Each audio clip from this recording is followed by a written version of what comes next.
রাজধানীর উত্তরায় সংঘর্ষ, গলিতে ঢুকে আন্দোলনকারীদের মারধরের অভিযোগ।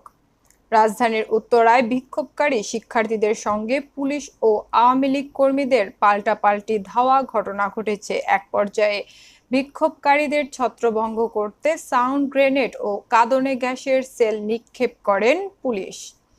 11 নং সেক্টরের বিভিন্ন গলিতে ঢুকে আন্দোলনরত শিক্ষার্থীদের ওপর হামলার খবর পাওয়া গেছে।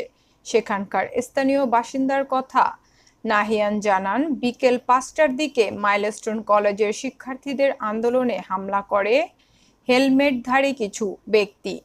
প্রত্যক্ষদর্শীর বরাত এবং তাদের ধারণ করা ভিডিওতে দেখা গেছে, অস্ত্র ও লাঠিসোঁটা নিয়ে বেশ কয়েকজন ব্যক্তি শিক্ষার্থীদের ওপর হামলা করলে তারা সেক্টর 11 এর বিভিন্ন গলিতে আশ্রয় নেওয়ার চেষ্টা করেন।